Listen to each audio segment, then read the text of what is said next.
Boa noite, estamos de volta para mais um Clube do Livro do Triluna. Hoje a gente vai ler o capítulo 6 do livro A Dança Cósmica das Feiticeiras da Starhawk. Na verdade, a gente já leu, a gente vai comentar sobre o que a gente leu, né? E eu vou começar falando sobre o que eu achei do capítulo. Passo a palavra para vocês também, para a gente falar, né, dessa visão geral a princípio. Cara, eu achei um capítulo muito bom, capítulo que fala sobre o Deus, né, o Deus das bruxas. Achei um capítulo necessário, achei um capítulo polêmico em muitos aspectos, mas necessário. E eu acho que a gente precisa falar mais sobre o sagrado masculino. Eu sei, eu vou tomar um hate daquelas, né? Eu sei, é uma coisa muito complicada, mas eu tenho uma visão bem acolhedora sobre isso, assim. Eu acho que esse capítulo, cara, ele é muito legal. E eu iria mais longe, assim. E aí quando chegar o momento, eu falo sobre essa questão, mas achei bom.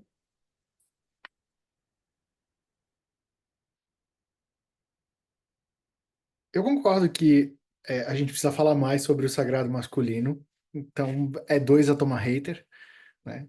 É, mas eu achei que o capítulo ele poderia ser mais profundo. Ele poderia ser mais bem trabalhado. Eu até, enquanto eu li o capítulo, relia o capítulo, né? Eu até comecei a ler outro livro, O Deus das Bruxas, da Janet e Stuart Farrar, para ver se complementava alguma coisa a mais, assim, se eu conseguia trazer alguma coisa a mais. De forma geral, eu acho que o capítulo ele é bom, mas ele poderia ser muito melhor. Acho que ele poderia ser mais profundo, né? Ela traz ali, embora ela fala, por exemplo, ela tenta desconstruir o patriarcado, né? Ela acaba generalizando algumas coisas. Eu acho que ela tenta não trazer um enfoque para o Deus, ela remete muito à deusa durante o capítulo. Não era o propósito do capítulo, na minha percepção, já que o capítulo era sobre o Deus, né? Mas de forma geral, assim, ele é um capítulo muito tranquilo de ler, né? Ele não tem nada que seja muito forte, muito pesado, mas ele traz alguns comentários meio ácidos, assim, digamos. Eu, como eu falei, eu tenho mais a dizer sobre Starhawk nesse capítulo do que sobre o contexto em si, né? O capítulo realmente foi muito tranquilo, eu li muito rápido, mas eu senti que ali ela botou a mão mais para militar sobre os pensamentos dela do que necessariamente desenvolver sobre o sagrado masculino e sobre Deus. Eu sinto mais essa questão de ela expor as dores que ela viveu com relação ao patriarcado. Eu sei que todo mundo tem muito essa, principalmente a gente é do meio pagão, tem um pouquinho desse negócio com o cristianismo, tem as nossas dores, e eu percebi que ali ela expôs mais isso do que necessariamente a falar sobre o sagrado masculino, falar sobre Deus.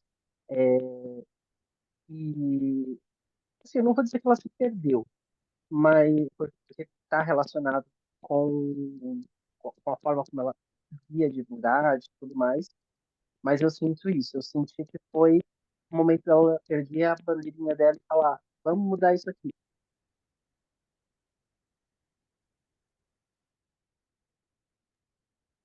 Então, eu concordo que é um capítulo extremamente necessário, mas eu detestei esse capítulo.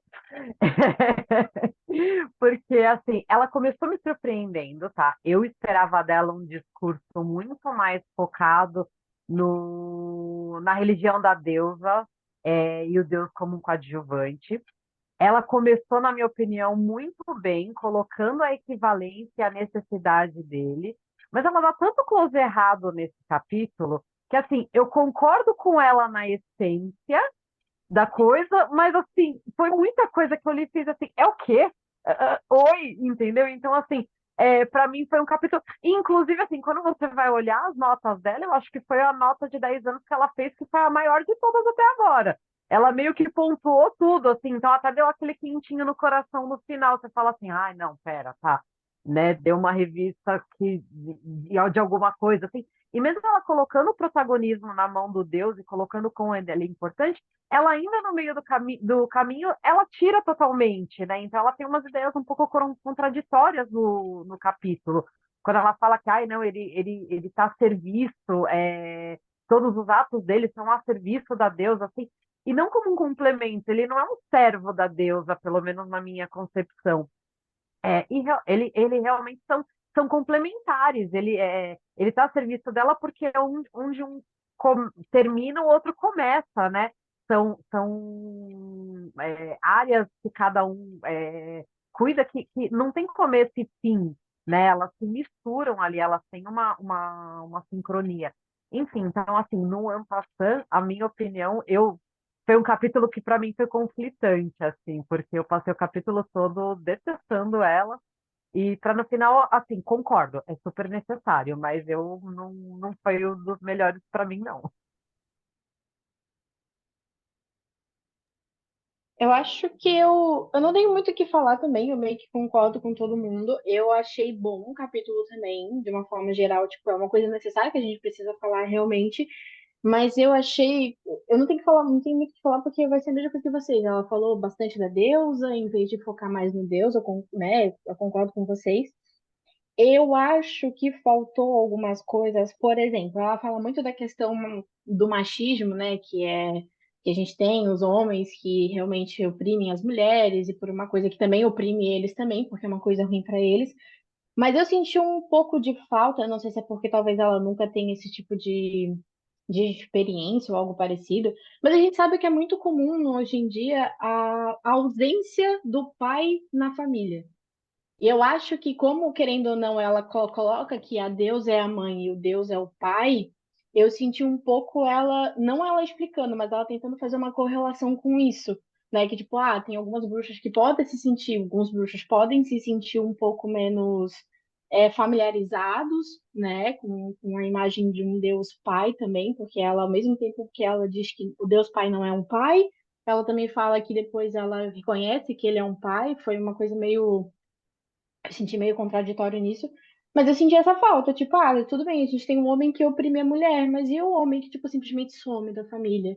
Eu senti um pouco de falta nesse sentido, assim. Mas de uma forma meio geral, eu achei que pelo menos foi uma coisa que, tipo, ela falou. Pelo menos isso, entende? Tipo, ela não deixou de falar algumas coisas, mas eu ainda achei algumas coisas meio contraditórias. Eu acho que se ela estiver falando sobre esses pontos que vocês falaram, né, que faltou falar sobre o sagrado masculino de um ponto de vista do paganismo e tentando puxar esse gancho da Aponi, acho que ela podia muito bem ter se remetido à mitologia para falar sobre vários cenários onde deuses acontecem, né? Citado mitos, por exemplo, ela fala sobre o deus não sei se não é nutritivo, é que nutre, né? Ela vai falar do deus que nutre, aí ela, porra, podia ter citado um Daida. Por que que não vai para uma mitologia, para uma coisa assim, né? Para a gente ter esses exemplos, né? Aí lá na nota de rodapé ela fala do trickster, né? Do deus traiçoeiro. Podia ter dado exemplos, né? Aí ela dá exemplos muito eurocentrados às vezes, né? Ela dá exemplo de ficção e não dá exemplo de mitologia. Tipo, ela pega Robin Hood e Arthur e não pega a mitologia, tipo, sabe? E tem muita mitologia rica de deuses filho da puta e muita mitologia rica de deuses pai, Deus amante, Deus filho. Tem muita mitologia, né? Tipo, podia entrar, né? É, mas é isso, acho que o suprassumo desse livro, ela escreveu muito nova. E quando a gente é muito novo, a gente não estuda a mitologia, a gente estuda a liturgia, né? A gente vai estudar a mitologia quando a gente fica velho, quando a gente quer contar história, né? Quando a gente quer entrar mesmo nessa. Eu, pelo menos, eu tô numa época do meu paganismo que eu quero saber da onde veio as coisas exatamente. Quem escreveu, qual civilização, não é quem escreveu o autor, é qual civilização escreveu aquilo qual civilização traduziu, como isso chegou até a gente? Foi pergaminho, foi boca a boca, sabe? Toda nessa fase do Paganel onde eu quero saber a visão daquele mito e tal. Que é uma parte muito extensa, né? É uma parte onde você fica estudando umas coisas que, tipo, dá até um, né? Porque não tem floreio, né? Quem floreia as coisas são os gregos, porque floreio mesmo não tem. É do jeito como eles escrevem que acaba floreando muita coisa, né? Enfim. É, E ela não tem isso, né? Ela não tem mitologia, ela tem liturgia. A liturgia, para ela, eu acho que ela brilha na liturgia, inclusive, né, gente? Liturgia é o forte dela. Olha, mas enfim. Eu acho, talvez, aqui depois que tu falou, eu acho que ela quis botar um pouco. O livro todo dela é isso também, né? Eu botar um pouco de política também. Porque a gente sabe que, como tu falou, ela escreveu o livro muito nova e ela estava muito empenhada nessa questão de feminismo, né, politicamente falando e tal. Eu acho, meu achismo, que ela, quando começou a escrever o livro, ela quis desmistificar mais o machismo do que explicar necessariamente o Deus em referente à Wicca, né? Enfim, é o que eu acho também, É né? que a tradição dela, o reclaiming, é uma tradição muito política, é uma tradição ativista, né? Então já tá no cerne da tradição reclaiming. Sim. É, ainda no começo do capítulo, eu notei uma coisa que me pegou muito assim, de jeito, não de um jeito muito positivo, que é na página 157, que ela fala do sacerdote e a sacerdotisa meio que incorporarem os deuses. Mas assim, é claro que a gente já sabe que ela tem uma questão histórica um pouco falha, né? Ela não se atém muito à questão de história, do que realmente aconteceu, e foi. Mas eu queria saber um pouquinho o que vocês acham disso, porque ela dá uma generalizada assim muito doida e de uma coisa que a gente sabe que não é necessariamente dessa forma, né? O que existe, que a gente sabe que existe, é uma canalização, né? E é um assunto que, infelizmente, eu não vejo muito nos livros, mas existe. Inclusive, se vocês tiverem livros para indicar que falam mais sobre canalização, gostaria de conhecer, porque eu não conheço. Mas a canalização ela funciona como um transe completamente consciente, no qual você recebe inspiração dos deuses para falar o que você precisa falar ou você é tomado por um transe onde você transcende aquilo que você está fazendo e vai para um nível. é, Como é que é a palavra? Não é estático, é um nível mais de êxtase, assim, né? Você transcende aquilo e você vai para um nível de êxtase e você consegue encarnar o poder da divindade, sabe? E tem muito a ver com magia simpática, magia de associação. Quando você tá ali fazendo um ritual e você tem uma parte encenada, muitas das vezes, né? Que essa parte encenada vai guiar o grupo ou você para alguma coisa específica. E aí, nessa encenação, instrumentos musicais ajudam muito, né? Se tem ali o tambor, tal, se tem ali a música, alguma coisa, você ajuda também a criar esse transe, essa coisa, e aí você vai e acessa essa canalização que é esse poder que, que é como se você realmente incorporasse o poder dos deuses naquele momento. E nisso você pode ser inspirado a cantar mais alto, a cantar mais forte, ou falar, ou falar uma coisa diferente do que você ia falar, ou uma inspiração, tal. Aí, gente, aí eu vou falar de coisas que eu já vi outras pessoas falando, tá? Eu não sei se é verdade, mas eu repasso a fofoca. Já vi outros bruxos falando coisa do tipo, dois bruxos conversando, abre aspas. Ai, fulana, quando você invoca Isis, quando, né, você canaliza, né? Quando você canaliza Isis, você muda a sua voz. Ai, porque quando foi aquele dia eu percebi super, nossa, muito diferente e tal, não sei o quê. Eu tava ouvindo essa conversa, né? Tava lá no grupo de estudos ouvindo essa conversa e aí eu fiquei tipo assim, ai, que jeito infantil de falar sobre canalização, sabe? Uma coisa meio assim, ai, eu mudo, né? Ai, verdade. Não sei o quê. Ai, gente, que jeito mais, né? Tipo, é uma coisa tão sagrada assim, aí a gente ficar focando no, ai, fulano muda muito a voz quando canaliza. Ai, tão. É um mistério que a gente não devia nem falar sobre ele com essa naturalidade, com essa banalização toda, né? Não sei, eu tenho muito zelo com isso, assim, e eu acho que é muito sagrado pra gente ficar falando como se fosse, sabe, como se fosse falange. Porque falange, gente, coisa mais fácil que incorporar falange, entendeu? Agora a gente tá falando de uma divindade. É uma coisa rara, é uma coisa, sabe, tipo. Enfim, né? Eu não sei se é verdade. Eu já vi canalizações, eu já tive canalizações, e é uma coisa diferente, é uma coisa suave, é uma coisa que traz inspiração, é uma coisa que às vezes traz inspiração de uma forma que é ruim também. Tipo, nossa, uma frase pesada que a deusa trouxe, sabe? Uma coisa que, tipo, nossa, né? Ou traz poder. Às vezes a canalização, ela não é oral, mas ela traz um poder para aquele ritual que, nossa, tudo que acontece ali, tudo que é consumado ali, você sai dali, você vai viver tua vida e as coisas acontecem, coisas que foram ditas no ritual que iam acontecer, acontecem, sabe? Tipo, então a canalização também, ela não precisa ser só verbal e física, material, ela pode ser o poder mesmo no ritual, né? Não sei se vocês já estiveram aqui em algum ritual, que você entra no ritual, sai do ritual, a mesma coisa, sabe? Tipo, nossa, não aconteceu nada, não mudou nada. Às vezes o ritual que outra pessoa oficializou, e você vai lá e você aconteceu nada comigo aqui, né? É um ritual que muito provavelmente não teve ali uma canalização muito forte, né? Então aí é isso, né? A gente precisa estar muito alinhado no propósito para receber essa força toda também, né? Eu acho que é por aí a canalização. Agora, incorporar, ó, ela fala, uma antiga história citada por Margaret Murray, onde o deus e a deusa encarnavam fisicamente as sacerdotisas encarnavam fisicamente a Deus e o Deus nos ritos.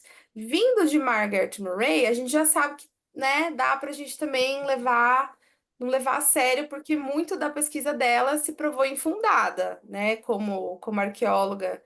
Então, assim, também tem essa questão, né? Mas agora falando, tudo que eu falei foi contemporâneo, entendeu? Foi totalmente de vivência e experiência, nada histórico, né? Eu não sei.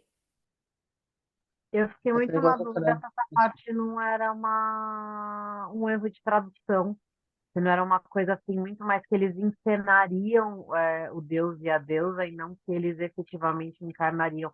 Porque tem algumas coisas nesse capítulo que, por exemplo, eu vejo que ela utilizou muito o amor para falar de sexo. E aí, assim, me pega se foi uma visão puritana dela da coisa, ou se foi um erro de tradução mesmo, na hora de colocar. E essa parte eu tive a impressão de, tipo, apesar de tá dizendo sobre encarnar, de ser mais uma representação em si. eu percebi que ela fala. Eu não acho que seja necessariamente uma de tradução, porque ela cita, eu não lembro exatamente, mas ela cita as religiões de matriz africana em algum momento para falar sobre a incorporação. Então ela acaba deixando a entender que é tipo uma canalização, pelo menos assim, lendo, sem conhecer, eu entenderia que é a mesma coisa, né? Porque na verdade esse pedaço que ela fala é uma bagunça, uma saladinha, porque ela vem falar dos sacerdotes como se eles tivessem uma briga com os sacerdotes de Jesus Cristo ali, uma coisa assim muito as Brumas de Avalon. Essa é a palavra. Parece que eu tô lendo um pedaço das Brumas de Avalon falando da Morgana Eu, brigando com Arthur naquela briguinha cristianismo versus antiga religião. eu acho que ela quis aqui, no sentido de encarnar, não exatamente que encarnava, né, que era uma incorporação, mas fazendo a relação com esse comentário seguinte dela, de que ela fala assim, né, os sacerdotes da arte zombavam daquelas pessoas que concordavam em confiar num Deus que as deixava infelizes no mundo e que, assim como seu filho Jesus Cristo, não aparecia quando o chamavam.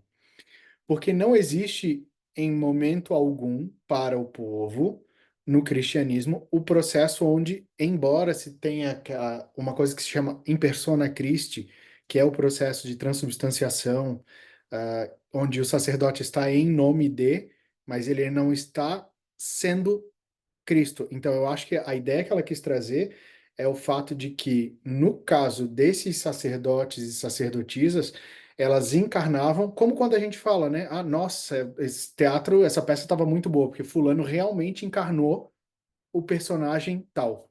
Eu acho que nesse sentido ela quis trazer esse negócio de encarnar. E aí ele encarnava tanto o personagem do Deus que transparecia uma imagem de que ele era aquele deus ou de que ela era aquela deusa. Diferente do caso do cristianismo, que é o que ela diz ali, que Cristo ou o Pai não encarnam na pessoa. Então ela é sempre sempre um Deus, embora onipotente, ele seja transcendental, ele está distante, ele não vai estar presente ali.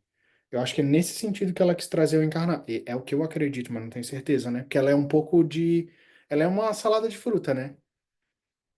Mesmo no mesmo parágrafo, ela tá falando de mamão e daqui a pouco é pêssego. Então, Pois é. Ela, mas eu vou dizer para vocês que eu acabei de ver aqui as notas também, né? E ela fala que nas notas diferentes, pelo menos aquela primeira parte ali da prática comum na arte medieval, aquela coisa toda, ela fala que a informação que ela colocou no livro parece indicar uma prática de possessão em transe, né? Mas que, na verdade, seria o poder não é apenas dramatizado, mas também manifestado. Eu acho que talvez ela quis dar uma explicada melhor do que ela tinha escrito na época, pelo menos. Pelo menos foi isso que eu entendi. Tá na página 300 a explicação dela. Foi isso que eu imaginei pelas notas também, né? Esse manifestado é isso, né? É aquela coisa da... O poder está nesse ritual. Sabe aquela coisa que você invoca o Deus e você sente, ou invoca a deusa, que seja, né? E você sente, você fala, olha, né? Tá aqui, né? Eu acho que é isso, né? Bom, então seguindo um pouquinho, eu vou falar a parte que eu achei mais problemática, assim, eu não lembro exatamente a página, porque novamente eu não li com post-it na mão marcando. Mas é no geral, assim, no capítulo geral, muito provavelmente é nessa 158, 159, né? Porque assim, eu achei, olha, eu fiquei me imaginando um homem cis, homossexual, lendo isso aqui. Eu fiquei me imaginando e falando assim, nossa, acho que eu tô interrompendo alguma coisa, hein? Deixa eu deixar isso aqui pros héteros e eu vou ler tradição Minoã. Então, porque eu achei isso aqui extremamente heteronormativo, assim, sabe? Ai, porque, nossa, tem uma parte que ela fala assim, que o homem, quando ele cura o seu sagrado masculino, ele pode. é, Vou falar com outras palavras que eu não lembro exatamente como que era, mas era tipo assim, o homem quando cura seu sagrado masculino, ele pode saborear a mulher em sua completude. Eu falei, gente, que é isso? Sabe, que bosta! Quer dizer que então só existe homem e mulher, cartesiano, binário. Que isso? Né? Tipo, e aí eu tava torcendo, lendo, né? Torcendo pra ela retificar isso nas notas de rodapé. Nada, absolutamente nada sobre homossexualismo, nada.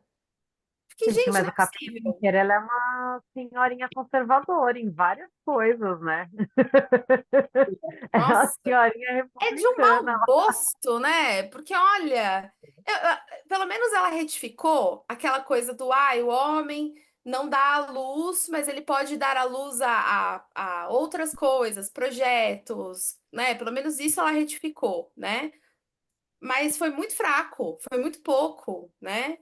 Eu acho essa visão. Quando ela começa a falar que os homens no paganismo, na bruxaria, enfim, podem receber afeto de outros homens, eu falei, opa, vem alguma coisa aí, né? Podem receber afeto de outros homens, podem se expressar com brincadeira, não precisam provar o seu sagrado masculino, não precisam provar a sua masculinidade para ninguém. Eu falei, opa, ela vai falar sobre isso, não falou. Cara, ela levantou, era só cortar, entendeu? Não rolou. E aí, Discurso eu no acho. Reclamin, ela fala muito disso, né? Hã? Discurso no Reclamin, ela fala muito sobre sexualidade, sobre gênero, sobre igualdade. E cadê? Pois é. E É. falando esse negócio que eu tinha falado de saborear a mulher em sua completude, foi uma frasezinha que ela Não usou, tem, né? não tem. Não lembro qual página que é, mas tem um negócio assim. Ela falava uma coisa assim, nossa, mas assim, ela passa o capítulo todo sendo super feminista para usar uma frase dessas. É. Olha, eu vou tentar ser advogado do diabo sempre, né? Eu entendo o que ela tá falando, eu entendo, no sentido assim, ó, Fiuk, tamo junto, eu entendo essa coisa do tipo, me perdoa por ser homem, o homem desconstruído, o homem quando entende a sua toxicidade, ele acaba sendo um homem. Eu entendo isso, eu entendo o que ela quer dizer. E é verdade, o homem, quando ele entende o seu sagrado, quando ele entende o sagrado masculino, quando ele entende que ele pode sentir, né? Achei incrível essa frase aqui do Herb Goldberg, né? Achei incrível que ela coloca no começo do capítulo, na página 156, né? Achei incrível essa coisa de você. Realmente, o homem, quando ele tá nesse processo, que ele entende que ele pode ser frágil, que ele pode ser o que ele quiser, né? Ele acaba por entender melhor a mulher, pensando num homem hétero, né? Ok, a gente é verdade isso. É lindo, realmente é maravilhoso, né? Quem não gosta do homem viado? É maravilhoso, né? Aquele homem sensível, todo mundo gosta, né? Então isso é muito bom, porque o homem quando ele tá muito preso, né, a essa ideia que a sociedade criou do homem, que eu acho que assim, o homem que a gente tem hoje, que é extremamente voltado para o patriarcado, eu acho que foi a sociedade que criou. Não acho que tem que é o mal dentro dele, que não deixa ele ver. Não, ele é criado, ele é fruto dessa sociedade, né? Que cria esses estereótipos do homem másculo, né? O que ele tem que ser. A gente tá numa bolha tão distante disso. E a gente percebe isso quando a gente pega um Uber.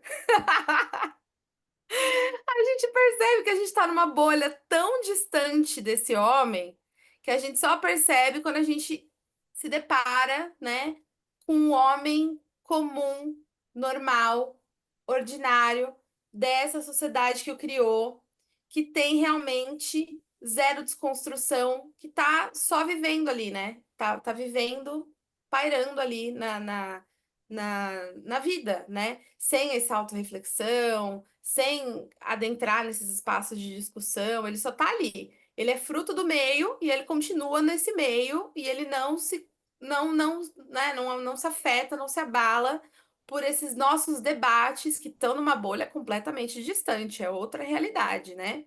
Então, no paganismo, só pro fato do cara ser pagão, por exemplo, já é uma outra construção, né? Mas, agora eu não vou falar só de homem. Teve uma coisa aqui que eu li que eu achei muito legal, que ela fala assim: o homem que é desconstruído, que entende que não precisa provar sua masculinidade para ninguém, ele está inserido nesses cenários do paganismo, da bruxaria, e ele se sente ok em dividir o espaço, ou coabitar, ou ser guiado, ou ser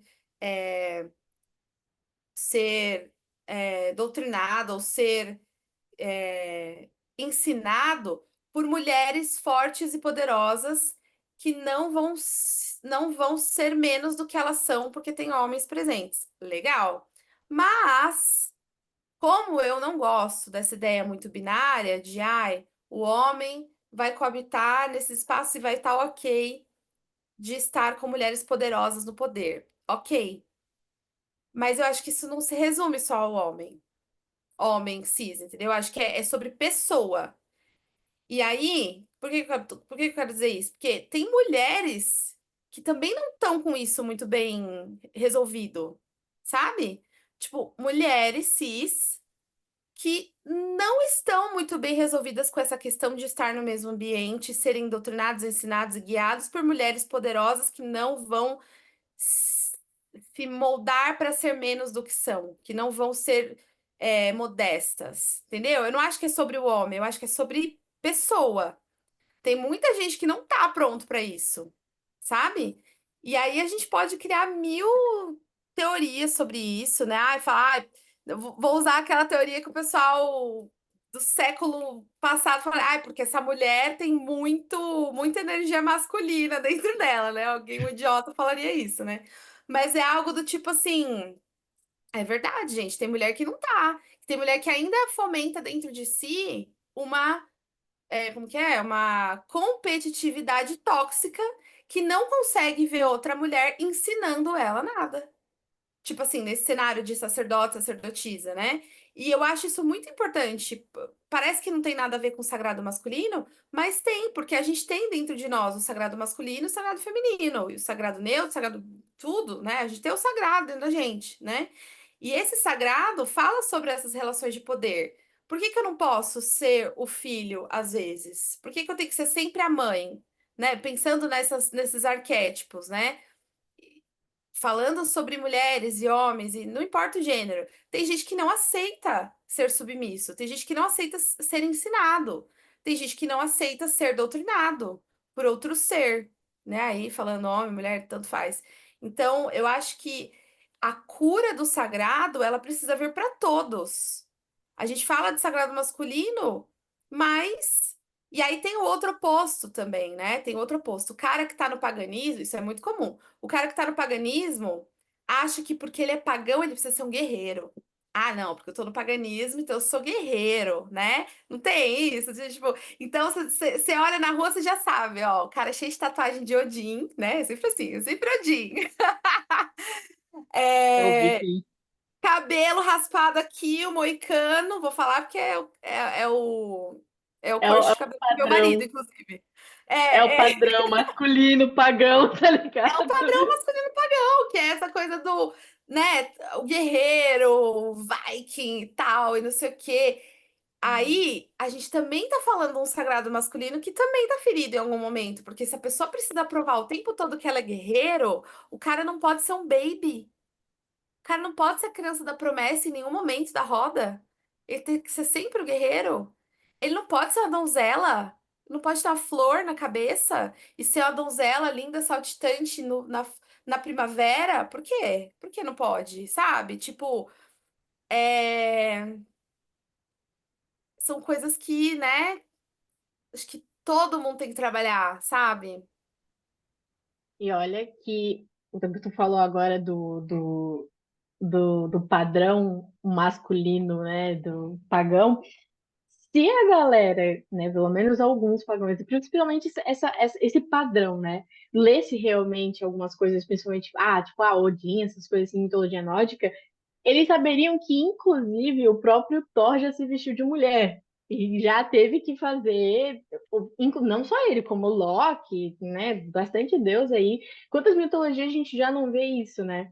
Então, realmente, se a pessoa realmente, como a gente já disse, o Paulo, a gente já disse, mas se estudasse, se lesse, né? Se soubesse as coisas da mitologia, saberia que existe os dois e que um homem fortão, gigante como o Thor pode muito bem se vestir que nem uma mulher, inclusive para poder fazer o que é necessário, que foi para enganar ali o gigante. Ou como animal também, né? Não tem quando. Não sei, não tem um. O Loki também não vira um O animal? Loki, ele uma vira égua. uma égua. Então, um animal feminino, né? Então, tá vendo? É lindo Toda Cara, isso, feminina. né? e tem um filho que, inclusive, dá pra Odin como presente. Cara, quando eu li essa parte, não. Perdão, eu me exaltei agora, que é muito engraçado. Mas eu acho que tem várias mitologias que tem esse tipo de coisa. É, Dionísio mesmo faz isso também na mitologia grega. Ele se veste de mulher para enganar o tio poder se vingar dele por uma série de fatores lá, porque ele não reconhecia a divindade. E isso acontece na mitologia nórdica, não sei em todas as mitologias, mas eu sei que até no pessoal no Yorubá tem isso, com o Lobo-Edé. Ele se vestia de Isso, mulher para poder ir numa festa lá no reino dos orixás que ele não poderia ir, mas ele foi com mulher e, gente, é só babado. Porque aí né, o pai dele se apaixona por ele e Enfim. altos rolês. E tem também o chumaré também, que é metade homem, metade mulher durante o ano, assim, né? E claro, não tem só essa questão de um homem se vestir de mulher. Tem muito Deus também que, tipo, tem um aspecto mais sensível. O Tyr, por exemplo, ele é muito justo, mas ele é muito sensível também. Eu já li em algumas mitologias e ele é um, meu Deus, ele é muito perfeitinho. Porque ele é muito gentil, ele é muito. Ele com o Ferri, ele é muito ele sente a necessidade, ele consegue ser empático com ele. E eu acho que isso é uma coisa que as pessoas, principalmente os homens, né, o masculino, também muitas mulheres, né, enfim, esquecem que a empatia é um sentimento, é uma coisa, uma característica muito positiva, e claro, tem que medir na balança, que tem a parte negativa também, mas é uma coisa que é necessária, a gente tem que ser empático com os outros. E existem muitos deuses que são empáticos, sim, né, eu acho que é bom sempre ter aquela questão na balança. Você pode sim ser um guerreiro forte e tacar porrada assim, o tempo todo, mas você pode ser uma pessoa empática, gentil e falar, tipo, não, olha só, né, teus sentimentos, perdão, os meus sentimentos também, estou me sentindo mais sensível. E tá tudo bem, né? Enfim. A gente não Também leva a precisava gente. nem ir tão longe, né? Tipo, tem a história da. Não, longe, longe, tudo longe, né? Modo de falar.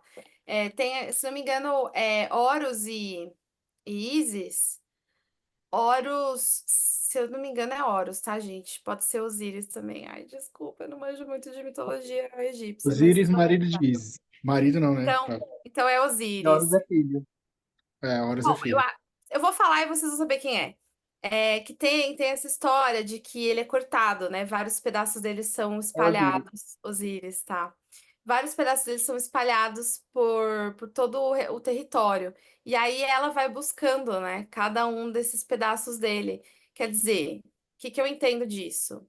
Uma mulher, né, cis, falou assim, ó, deixa com a mãe, a mãe resolve, né? Joga na mãe que a mãe resolve. Então ela foi lá e ela resolveu o BO, ela fez todo, né?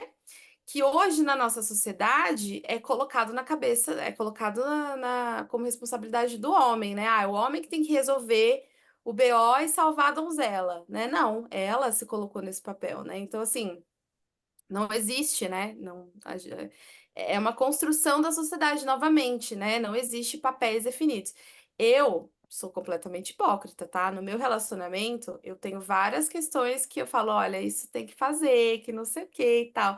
Mas é porque eu vivo nessa sociedade também, tá? E, né, a gente tem algumas nossas coisinhas, nossas manias, né, e tal. Mas, no geral, isso aqui, quando eu leio a Deus e o Deus, pra mim, é o mesmo capítulo, sabe? Tipo, porque não tem mitologia, então é o mesmo capítulo. O que vale pra um, vale pro outro, né? Sabe? Eu acho que é por aí também. E você tá falando da Isis, que ela tá caçando e tal. Ela tá caçando, não, da Crow que tá buscando. No próprio capítulo, a Starhawk vai falar que isso é uma característica do caçador, do deus, né? Como caçador, como buscador, como rastreador. E Isis é sempre vista como uma manifestação muito forte feminina, né?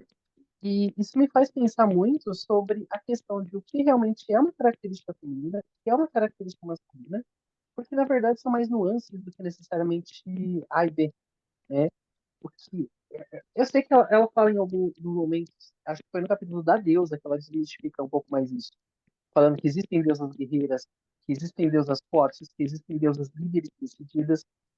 Então, eu acho que esse negócio de a gente entender o deus e a deusa, posso estar falando besteira, mas eu acho que é uma coisa muito mais fluida do que entender como Deus como homem e a deusa como mulher. Mas sim, eles são opostos complementares, né? É o reflexo oposto, mas igual de uma mesma coisa. É meio difícil de explicar. Eu acho que é mais fácil, cortando aí o Paulo um pouquinho, eu acho que é mais fácil quando a gente vai para mitologia. Acho que não tem segredo quando a gente vai para mitologia. Cada deus tem um aspecto. Existem deuses mais X, existem deuses mais Y. Depende de qual deus, de qual mitologia. Depende, sabe? Eu não sou compactuante dessa generalização da Wicca base. Do tipo, o grande deus é a grande deusa. Eu já fui, mas hoje eu cultuo deuses específicos, sabe? E aí, esses deuses específicos têm esses aspectos. Mas, num aspecto geral, grande deus, grande deusa, eu consigo ver uma coisa meio yin e yang, sabe? Tipo, tem isso, tem o ativo dentro do passivo, tem o passivo dentro do ativo, sabe? Que é essa força. Eu acho que é mais sobre força ativa, reativa, passiva, ativa e vai dançando. Acho que não fica, né? Eu vou voltar um passo atrás ali, onde vocês estavam falando sobre a bolha, né, que a gente vive, o extremamente machista, que não pode chorar, que não pode se vestir de mulher e etc., é extremamente prejudicial. Assim como também é extremamente prejudicial aquele que faz o todo contrário e acha que todo mundo tem que ser igual a ele, né? Sempre quando a gente tem ah, um, algo exacerbado, a gente acaba perdendo a razão, perdendo a noção. Eu acho que é é péssimo para a humanidade o machismo pelo machismo, assim como o feminismo naquele sentido de que o homem é totalmente desnecessário. Se fosse uma sociedade só de mulheres, seria diferente. Assim como o que é só aceita branco, que só aceita preto, que só aceita amarelo, que só aceita vermelho, que só aceita azul. Esses excessos de todos os lados são péssimos de todas as formas. Mas eu acho que ela foi feliz e talvez para mim, embora eu tenha pintado muito mais esse capítulo do que o capítulo anterior, eu acho que ela não foi tão feliz no capítulo, mas eu acho que ela foi feliz num momento. Eu não sei exatamente onde é que tá, mas é quando ela fala que quando o homem procura o Deus, porque ela tenta fazer essa correlação um pouco perdida ali, né? Mas quando o homem procura o Deus, ele encontra dentro de si também a deusa. E quando a mulher procura Deus, ela encontra de si também o Deus. E o Deus dentro da mulher e a deusa dentro do homem fazem ele encontrar o outro. Eu acho que nesse sentido ela foi feliz e talvez tenha sido o único momento onde ela foi de fato feliz no capítulo, porque ela conseguiu trazer esse trazer um retorno para o centro, né? E não para os extremos.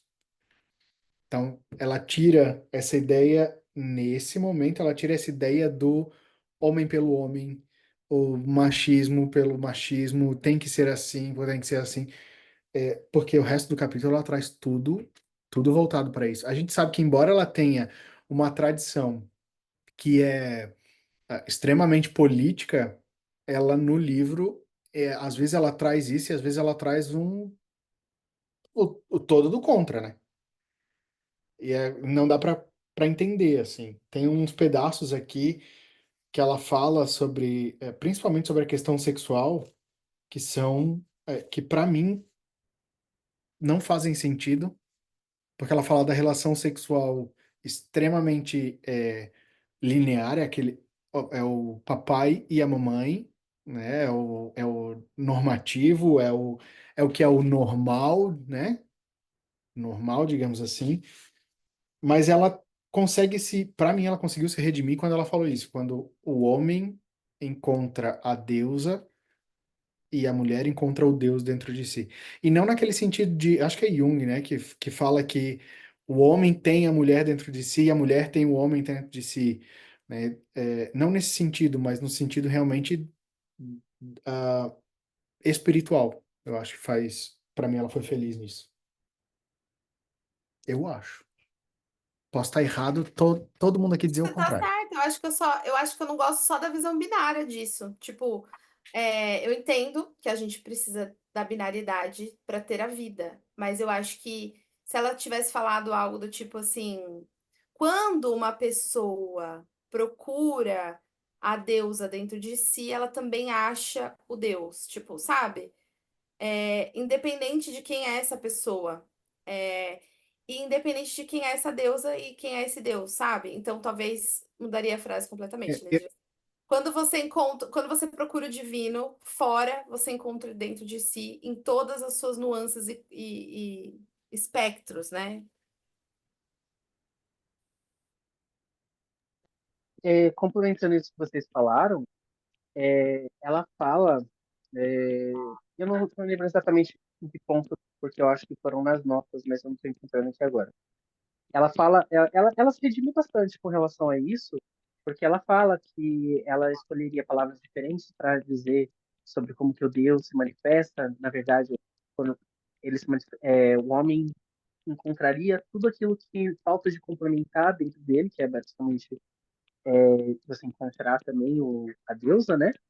E em algum momento ela fala sobre existirem os dois gêneros, porque existe a necessidade de uma variação genética e uma variedade da vida, mas não no sentido de que o homem e a mulher existam para serem coisas diferentes e terem papéis diferentes, mas sim, simplesmente para ter uma gama maior de vida e poder perpetuar mais. Essas coisas assim. Eu não lembro exatamente as palavras que ela utilizou, né? Mas eu acho muito legal esse negócio de você conseguir entender essa questão de o Deus e a deusa não é porque um é ativo ou outro é passivo, mas sim eles são esses seres opostos, complementares, e quando você procura um, você acaba encontrando um outro, porque na realidade eles são a mesma coisa, só que vistos de formas diferentes, né?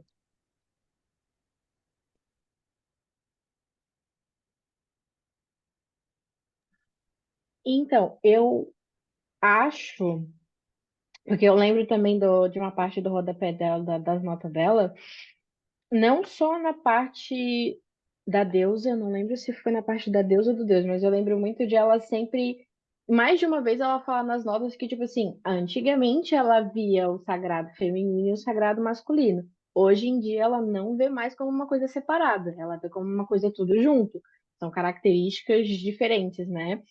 Eu acho que ela, querendo ou não, como ela não mudou muita coisa dos capítulos dela, ela só faz a nota, mesmo assim, eu acho que ela ainda, por mais que ela coloque essa questão muito dividida de homem, mulher, enfim, eu acho que ela é feliz nas notas dela, em alguns casos, principalmente nisso, em que ela realmente enfatiza mais de uma vez que ela não acha que exista só o masculino e o feminino, que exista mais um apanhado geral, né?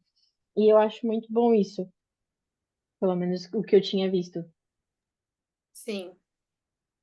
Então, passando um pouquinho dessa parte mais polêmica, né? Na página 162, ela, falando um pouco de liturgia, ela fala que no finalzinho ali, né? Em Beltane, 1º de maio, ou 31 de outubro, para quem roda pelo sul, o casamento de ambos é celebrado com mastros de maio, fogueiras rituais e é consumado no solstício de verão.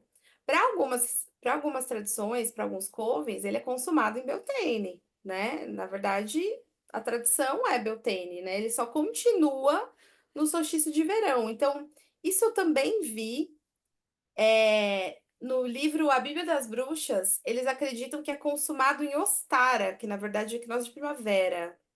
Eu falei, nossa, mas em Ostara, equinócio de primavera é consumado. Eu sempre aprendi que no equinócio de primavera existe o amor, nasce o amor, floresce, né? Mas consumado em Beltane, né? Então, é uma contradição, tá vendo? Então, falando de liturgia, tá vendo? Cada livro vai trazer, e são livros canônicos. Daí você fica, pô, a Bíblia das Bruxas fala que é equinócio de primavera. Aqui, livro tem 30 anos, sei lá, 20 anos, fala que é Lita, solstício de verão. Aí, muitos outros livros, a maioria fala que é Beltane, né? Você fica, pô, então, visão da tradição triluna, eu acho que é Beltane, porque faz todo sentido com a história de Beltane. De acordo com a mitologia celta, que é a que eu mais estudo, Beltane era o período onde as pessoas festejavam, era um calor interessante para se fazer festas, e logo depois o pessoal começava a se preparar para a guerra. Então era momento sim de consumar casamentos, porque, cara, você tem que aproveitar esse momento, tenta copular, tenta eternizar o seu legado, porque você pode muito bem morrer na guerra. e aí não vai ter ninguém para seguir com teu nome nessa aldeia, né? Então era sim o momento de consumar casamentos, né? Então, para mim é Beltane. Na tradição alexandrina, e por isso Janet e Stuart Farrar acabam falando, né, sobre Ostara, é o ápice onde o Deus está como jovem. Então, o Deus jovem e a deusa jovem, então eles entram num processo de, não é bem consumação, eu acho a palavra correta, mas eles entram num processo de É fertilidade. hormônio. Que é isso, é a ebulição, é aquela coisa do o adolescente, né? Que descobre para que que serve cada coisa. Então, é por isso que a tradição alexandrina acaba trazendo isso como Ostara. Mas o mastro de Beltane, ele permanece em Beltane, que aí é a consumação da relação como o casamento em si. Tipo, Mas, eles se conhecem antes, né? Se conhecem no sentido bíblico, e aí eles oficializam essa relação para a sociedade, né? De forma, ó, vou fazer uma festa aqui, e aí Beltane, né? é esse o sentido, né?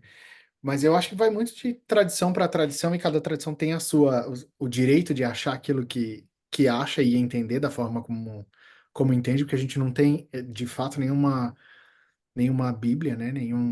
Nenhum papa, nenhuma Acho que são pessoa que fale escolhas, ex né? cátedra. É o processo de entendimento daquela Na tradição. roda, E né? aí É. cabe a gente entender da forma como a gente acha melhor, né?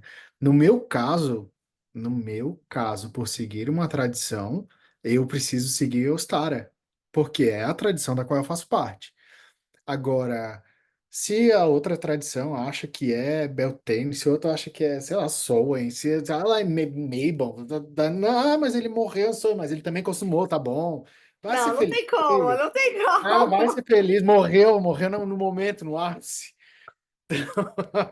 Então, vai ser feliz também, mas são livros canônicos, mas eu acho que eles trazem dificuldade no entendimento quando não é para uma tradição, quando ela traz pro eclético, para um coven que não segue uma tradição específica, para algum grupo, um bruxo solitário. Aí ele acaba ficando na dúvida do que entender, do que achar, de como seguir. Será que eu sigo por lá? Será que eu sigo por cá? Ou os dois estão em contradição e o que que eu vou fazer? Então, eu acho que quando a gente lê alguma coisa, a gente precisa separar. É igual o amiguinho que lê o seu livro de 2.000 anos, 3.000 anos, 4.000 anos e vai achar que aquilo é literal. Ou que vai ler lá qualquer coisa e acha que é literal, sabe? Era a forma como era visto naquela época, não é a forma como é visto hoje. É uma forma de escrita, não é a forma como é hoje. Ai, eu vi ainda no TikTok ontem ou hoje. Logo depois que apareceu o vídeo da Ayler, e quem não viu, vá procurar depois os comentários que ela fez sobre a situação que está acontecendo no momento. Alguém comentou, e um rapaz que eu sigo no TikTok, que ele é- ele segue o helenismo, falou assim: como é que você consegue acreditar que, acho que era Afrodite, que Afrodite saiu das espumas? Isso é inaceitável. E aí ele fala, mas eu não acredito que ela saiu das espumas. Isso é uma explicação poética, é um entendimento poético daquilo. A gente precisa parar de achar que realmente é literal, que tudo é literal, que tudo acontece de forma literal. E aí logo depois veio um outro vídeo dele fazendo uma piadinha sobre isso, que era, você acredita que não sei o que, não sei o que, não sei o que. Então não faz sentido nenhum que você acha, e rindo dele. E aí ele volta, né, acho que com uma ele tava com uma peruca e falava isso. Depois ele tirava a peruca e ele falava assim: Nossa, e ele acredita que existem línguas no mundo porque construir uma torre era muito alta e ia chegar até Deus. Nossa, e ele acha que o homem veio do barro. Nossa, e ele acha que a mulher veio do. É porque as pessoas levam para o literal. E aí eu acho que quando a gente leva para o literal, a gente pode acabar tendo dificuldade de entender. Mas é mais uma questão de tradição. Acabei dando uma volta para chegar no mesmo lugar. No Triluna, eu acho até legal explicar por que que a gente vê como Beltane, né? Porque no Ostara a gente escolhe focar mais no plantio. Então, Ostara pra gente, a gente não chama necessariamente só de equinócio de primavera, a gente chama de Ostara. No Ostara, a gente faz o nosso ritual todo muito focado em plantação. Então é o momento de plantar, plantar sonhos, plantar ideias, projetos, projetar, criar os projetos, pôr no papel, plantar e desenhar os ovos, pintar os ovos nessa ideia da fertilidade, nessa ideia de que depois eu vou comer esse ovo, eu vou comer, eu sou a terra e eu como a semente, sabe? Tipo, eu vou comer esse ovo que eu pintei depois e ele vai é, morar dentro de mim, nutrir, e com essa força daquele ovo eu vou botar o projeto em prática no mundano, e aí em Beltane a gente fertiliza os projetos, as sementes, entendeu? Então, assim, é por isso que a bruxaria é mais 18, e é por isso que a gente vê o Ostara como esse momento mais de plantio e Beltane para fertilizar, Lita para fertilizar. E aí é uma deixa, né? É uma escolha que tem uma deixa interessante ali, né? Mas é isso, assim. Eu acho que não tem certo e errado, é só para falar como que o Truluna faz, né? Caso vocês estejam curiosos. No caso É, da tradição alexandrina, eu não sei se os gardnerianos acabam seguindo, eu acredito que também seguem um pouco, né? Acabam misturando um pouco essa questão dos deuses com a natureza. Mas a tradição alexandrina, embora a gente tenha ali, não, a gente chama de Midsummer, tenham alguns nomes um pouco mais voltados para equinócio de primavera, ao invés de chamar disso ou daquilo, né? Os rituais eles são voltados mais para o processo da roda do ano pela história dos deuses e não pela natureza em si. Então eu acho que talvez aí tenha esse clash de separação. Eu diria que no Triluna, vou deixar você falar, tá, Violeta? Eu diria que no Triluna a roda que eu criei é muito focada na nossa vida mundana, sabe? Tipo, porque assim, eu vou ser muito sincera, eu tenho contato mínimo com a natureza. Eu gostaria de ter mais contato, mas eu não tenho.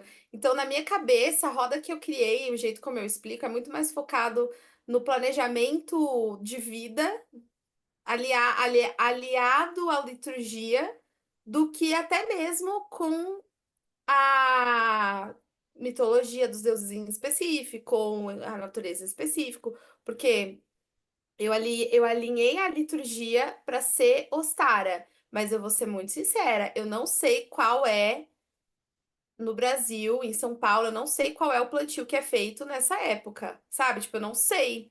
Eu deveria saber, eu não sei. Então é muito mais uma escolha pensando, tipo, no planejamento de vida do mundano alinhado ao mágico do que até de uma mitologia, assim. Isso é muito bruxaria urbana, né? É uma coisa muito interessante, assim, que a roda tem que fazer sentido para nossa vida também. Ela não pode só estar no campo do, ai, liturgia, no campo da religião, no campo do meu ego místico, né? Eu acho que ela precisa ter um alinhamento com a sua vida, né? Eu tento buscar muito isso. Não sei se é muito contemporâneo, mas se for também, tá tudo bem, porque eu sou contemporânea, tá tudo bem, não tem problema.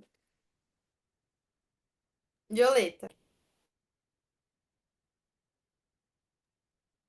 Ah, não, era só uma brincadeira que eu ia falar, gente, para mim tem muito sentido, né? Porque o Beltane é o meio pólen dentro do caldeirão, né? Que é mais simbologia do que isso, né? Então eu também sempre aprendi que a consumação efetivamente do amor do Deus e da deusa é em Beltane.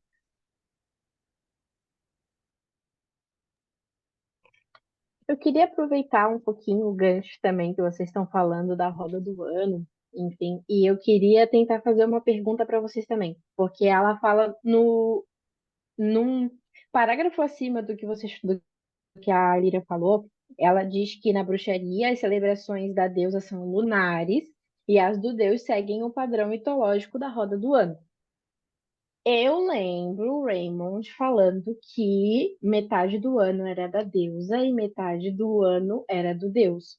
Eu lembro de ele ter falado alguma coisa parecida com isso. Aí eu queria saber de vocês o que que vocês acham disso. Realmente, que eu sei que a deusa realmente a celebração dela é mais lunar. Só que eu tinha visto ele falando que além de ser lunar, também metade, acho que era metade do ano escuro, metade do ano claro. E daí era uma coisa tipo uma deusa ser da escuridão e do Deus ser claro, alguma coisa parecida com isso, que eu não lembro agora direitinho. E eu queria saber o que que vocês acham sobre esse parágrafo. Acho que são duas visões diferentes entre eles, né? A visão da Starhawk, ela é uma visão de Wicca bem clássica, nesse sentido, tá? Que é a visão de que, de fato, as celebrações da deusa, elas são 13 celebrações, ou 26, né? Mas normalmente 13 celebrações, que são as luas cheias. Algumas tradições vão trazer para 26 por causa da lua nova também. Enquanto as celebrações do Deus, elas são num total de 8, que é aquilo que traz a história do Deus. Não significa que ele não será lembrado durante as festividades da Lua, mas significa que a história vai trazer um pouco mais a presença dele nessas celebrações nas 8 do ano da roda em si. Já no caso do Buckland, ele traz essa ideia de sol e de claridade e escuridão por esse processo onde o Deus ele sobe, né? Ele traz uma subida do nascimento até o ápice dele e depois uma queda. Então, quando passa essa queda, é a deusa quem assume o local. Eu acho que ele só traz nesse sentido, mas é uma visão dele que difere normalmente da maioria das outras tradições. Essa é uma pergunta muito interessante, porque isso também permeia a mitologia, né? O Buckland, ele é americano, então ele foi iniciado, se não me engano, ele foi iniciado por... não vou lembrar agora. Ele foi iniciado... Bom, mas ele foi iniciado pela linhagem gardneriana mesmo, então, assim, ele não passou por nenhuma coisa da Irlanda e tal. Diferente do casal Farrar, que são irlandeses, né? Se bem que tá ali também, né? Mas o que eu quero dizer com isso é assim, é interessante essa pergunta porque na mitologia celta a gente tem isso da parte clara e da parte escura, a parte escura ser da deusa, a parte escura ser do... É porque na mitologia celta não é duoteísta, né? Então não existe escura deusas, claro Deus, mas existe deuses que estão no seu ápice na época daquele sabá e calha de ser deusas escuro, Deus claro. Por quê? Na Irlanda, especificamente, não só na Irlanda, mas Celta, né? Parte Irlanda, Ilha de Man, etc. Eles têm muito essa coisa da roda, que é uma dança entre Brigitte e Cailleach. Brigitte sendo a deusa que rege a parte clara do ano, e a deusa Cailleach, que é uma deusa anciã, em sua maior parte do tempo, regendo a parte escura do ano. E existe essa deusa, existe essa dança entre essas deusas. Então, pensando nisso, você poderia fazer uma roda toda dedicada para Brigitte Cailleach, sabe? E os seus filhos, digamos assim, né?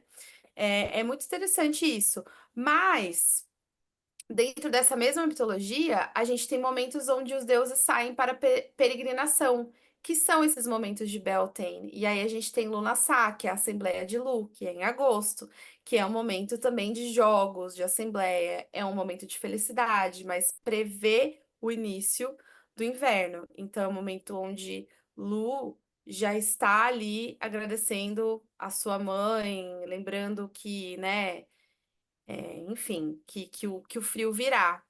E Kalia, que é uma deusa do inverno. e da parte escura do ano. Então, ela rege esse período, sabe? E aí, quando chega em Bolk, a gente celebra e agradece a Bridget porque ela vai tomar o poder da terra de Kalek. Kalek cede o poder a ela e ela traz o seu fogo. Ela vem com o seu fogo e ela assume e ela traz o seu manto verde. O que que é o manto verde de Bridget? A grama já, entendeu? Sem a neve de Kalek, porque Kalek tem os cabelos brancos, né? Então, olha só a poesia, né? Então, é muito legal essas questões, assim. Eu não sei se Buckland tinha conhecimento disso quando ele escreveu aquele livro, mas é isso. Acho que tem várias. E tem aquela lenda também da do rei do Carvalho, rei do Azevinho, que são reis faéricos que trocam de poder, né? Então, na parte clara do ano é o rei do Carvalho que rege, porque o Carvalho é uma árvore de muita força, uma das mais fortes, né? Então ele prevalece ali no verão. E o azevinho, dando seus frutos no inverno, é uma árvore que rege, então o rei do azevinho rege a parte escura, ele perde seu poder no verão e aí vai essa dança, né? Eu gosto muito desses reis faéricos também, eu acho muito legal trazer a encenação nos sabás de Yuli e Lita. Acho muito legal quando a gente consegue fazer uma encenação da troca de poder, assim, da luta e da troca de poder, né? Então, tem várias vezes, vários jeitos de ver isso, e aí é a lei da síntese, né? Então, tipo, não existe um que exclui o outro, tudo pode coexistir, né? Zero dias sem falar sobre a lei da síntese. Só um adendo ali, o Buckland ele foi iniciado pelo Gardner e pela Lady Owen, que foi a última sacerdotisa do Gardner. Você estava falando agora do Buckley, e eu acho que um dos primeiros livros que eu tive de bruxaria Wicca foi dele, que foi aquela enciclopédia que ele fez. E eu lembro quando eu vi o Rei do Carvalho, o Rei do Azevinho, eu falei, nossa, Papai Noel. Porque a imagem que tinha lá era totalmente estereotipada nesse sentido para mim. Mas falando agora da questão da roda do ano, é legal a gente ver essas visões diferentes. E eu tava pensando aqui, porque no helenismo a gente, né, teoricamente, a gente como se eu fosse super helenista, mas eu não sou mais. Mas no helenismo não tem necessariamente uma roda do ano específica para seguir. Tem os mistérios do Eleusis, que. Ai, desculpa, gente, esse gato tá atacado hoje. São os mistérios do Eleusis, que são basicamente dedicados a Deméter e a Perséfone, né? E engraçado que lá para nesse sentido, as mudanças das estações, elas acontecem por conta de Perséfone indo para o submundo e voltando do submundo, mas é basicamente o humor de Deméter que define todo o clima e todas as estações do ano. Então, é uma visão completamente mais feminina do que necessariamente do ateísta ou que metade do dia seria escuro, metade claro. E a própria Persephone, ela carrega esses dois aspectos, porque ela volta a ser uma jovem virgem quando sai de dentro das cavernas do submundo, e quando ela desce para encontrar de novo com Hades, aí sim a gente tem talvez uma equivalência, né? Porque de ter um deus e ter uma deusa, mas o motivo principal de acontecer as mutações é porque Deméter se entristece quando a filha está longe e fica feliz quando a filha volta. Então, quando ela sabe que a filha está prestes a emergir do submundo, a Terra já vai dando sinais de fertilidade novamente. Porque Deméter, ela é deusa da agricultura, mas o foco principal dela é a fertilidade do mundo, né? Independente do que Gaia queira, que Gaia seria a própria Terra, Gaia não floresce se Deméter não quiser. E aí essa troca vai acontecendo justamente por conta de todo um poder feminino envolvendo a filha e a mãe. E eu acho uma história muito legal e paralela. E a Elira disse, é uma síntese, não tem uma certa, não tem uma errada, são todos poemas, são mitológicos, e a gente tem que entender os mistérios por cima disso. Mas eu acho muito legal essa diversidade, gente. E eu já falei uma vez, mas eu repito, eu sou apaixonado por essa, não por uma nem por outra, mas por todas as histórias de mudança de estação. E eu acho que eu não sei, é uma coisa que dá um quentinho no meu coração E quando fala disso, eu vivo de alegria. A música favorita dele quando ele era criança era As Quatro Estações de Sandy Júnior. Eu pensei nisso, a pessoa esperando para trocar o encarte do CD, né? Trocando, né? Inverno, verão, é troca, né? Gente, eu não tive esse CD que tinha os encartes A diferentes. minha filha Eu tinha, também eu não, ficava era muito trocando essa parte, trevozinha eu para fico gostar de vendo. Sandy Júnior. Legal. Ah, gente, eu não era trevozinha ainda nessa época de Sandy Júnior. Eu gostava um pouco de Sandy Júnior, mas eu gostava muito mais de El Chan. Então eu não era trevozinha. Boa noite. Gente, era maravilhoso. Não tem como, entendeu? Aí eu não vou falar nada, porque quando eu era criança eu gostava muito de El também. Era tipo a tríade, pra mim, assim, era El Chan, Mamonas Assassinas e Spice Girls. Era, Nossa, Spice não Girls, tem nada a ver uma sim, coisa com a Spice outra. Girls. Muito bom. Gente, acho que encerramos aqui o capítulo, porque a gente foi falando sem uma ordem, mas a gente acabou falando sobre todos os tópicos. Não sei se a gente esqueceu de alguma coisa, a gente esqueceu de alguma coisa que vocês queriam Eu queria pontuar. falar só uma coisa que eu li que eu acho que foi o ponto alto do capítulo e poderia ter sido resumido a só essas simples frases que ela disse. E o entendimento do Deus começa quando você invoca ele. Gostei dessa frase. Eu gosto porque Eu você li, eu tira. fiquei assim, tipo, que. Tá, mas fala. Assim, eu entendo que ele precisa ter uma explicação, mas se a gente está falando de mistérios, a gente não importa o que se diga, a gente não vai ter a vivência, não vai entender o que é aquilo enquanto a gente não pratica. E, e querendo ou não, eu sei que tem muito disso na bruxaria e do pessoal que é da bruxaria. Lê, lê, lê, lê e não pratica nada. E eu acho que isso é o principal. A gente está vivenciando. E quando eu digo de invocar o Deus, eu não digo de literalmente só de invocar o Deus, mas de estar dentro de um ritual e sentir a energia das divindades. Entender o que está acontecendo e ver o processo acontecendo. É verdade, eu acho que você tá certo. Mudei de ideia, você me convenceu. Eu acho que é incrível essa frase, é verdade. Eu acho que eu não gostei dela quando eu li, porque eu fiquei pensando assim, ai, pronto. Lá vai ela falar que você só entende o Deus se ele estiver dentro de você, sabe? Tipo, é uma coisa meio. Não Entendi. sei o que eu pensei, sabe? Eu fiquei meio assim, tipo, Deu para não, entender. É alguma coisa assim, tipo, não tá, se você não tem o seu sagrado masculino equilibrado, você não vai é entender Deus. isso, eu fui pra esse lado, assim, sabe? Porque assim, e tem a questão que Deus também não tá só em você, o Deus tá fora, o Deus tá em tudo, Deus tá em vários, né? Então, eu fiquei pensando nisso, mas acho que você tá muito correto, porque assim, os mistérios, eles precisam ser vivenciados, né? A gente fica aqui falando, falando, falando, mas, tchau, Violeta, a gente tá encerrando também. É, É isso, né? Os mistérios precisam ser vivenciados. Não adianta a gente falar, falar, falar e não vivenciar, né? E olha, de uns tempos pra cá, eu dou muita atenção para as deusas, né? Mas de uns tempos pra cá, eu tenho sentido muito a presença do Deus nos rituais de forma física, sabe? Tipo, é potente, assim, é bem legal. Eu acho que ela complementa esse pedaço sobre a invocação com o último parágrafo dela do capítulo, quando ela diz que o Deus está dentro e fora, né? E assim como a Deus, ele é invocado de várias maneiras. Quando a gente canta, recita, toca tambor, dança, sussurra um poema, solta um grito selvagem. Seja como for que o invoquemos, ele desperta dentro de nós. Então, eu acho que essa frase ela consegue, sabe, dizer o motivo necessário da invocação. Muito E bom. que a invocação não é aquela coisa de levanta a mão, o braço, estende, ou cruza em posição de Osíris, ou. Não. É, tem coisas mínimas. Cantar, tocar tambor, dançar, sussurrar um poema. Essas coisas também são invocação. É.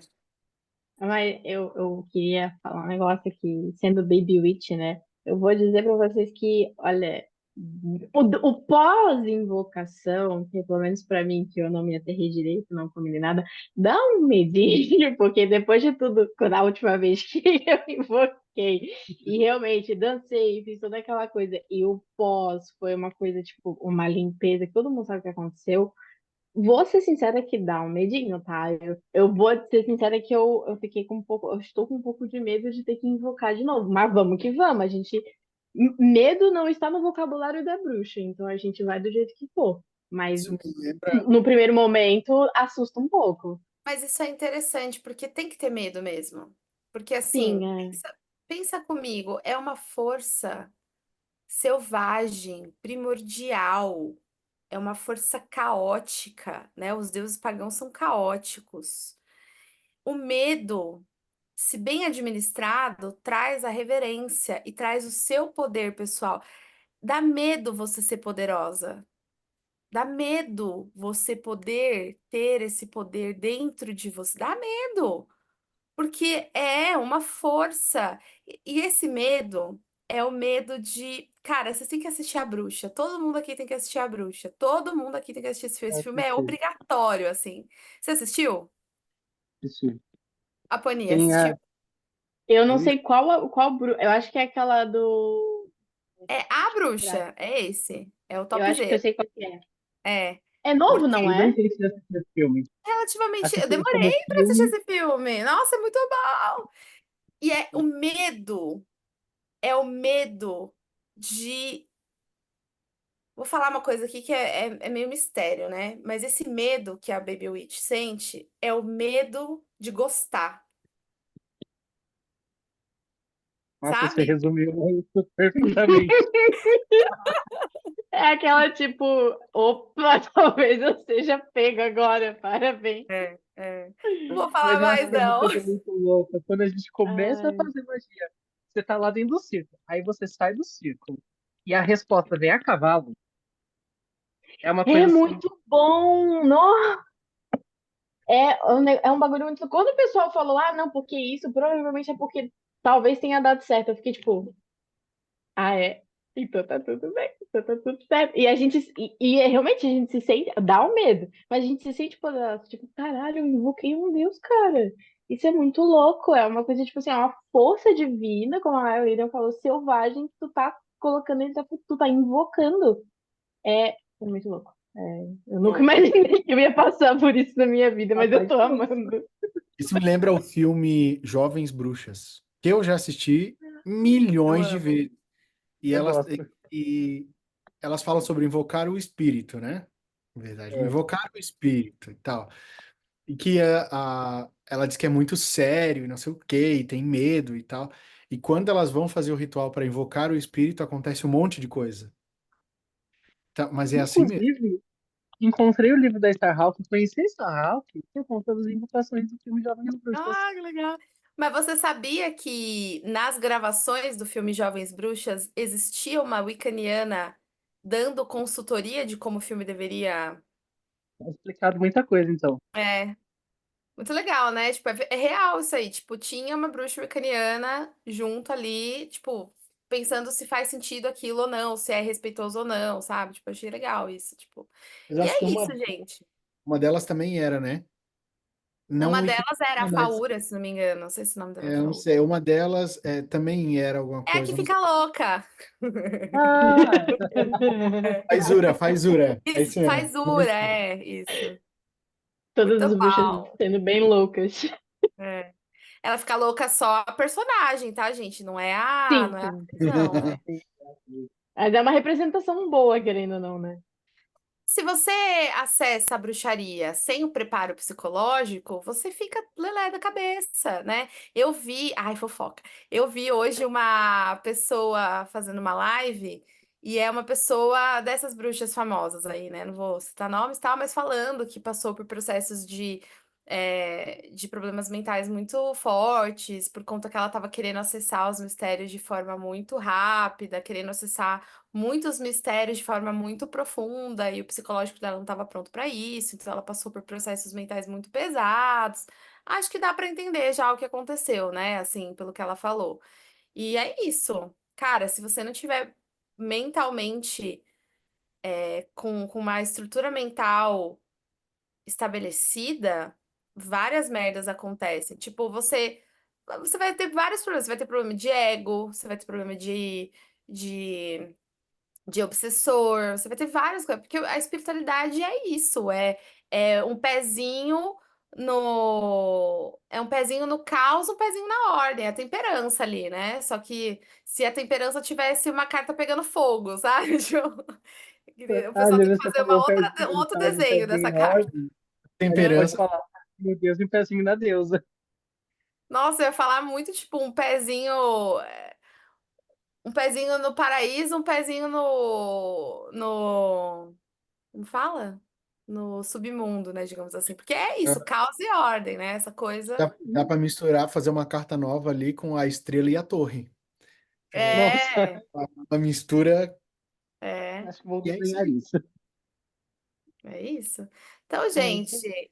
se eu puder encerrar com uma mensagem que sejamos selvagens como Deus, né? Eu acho que é isso, assim.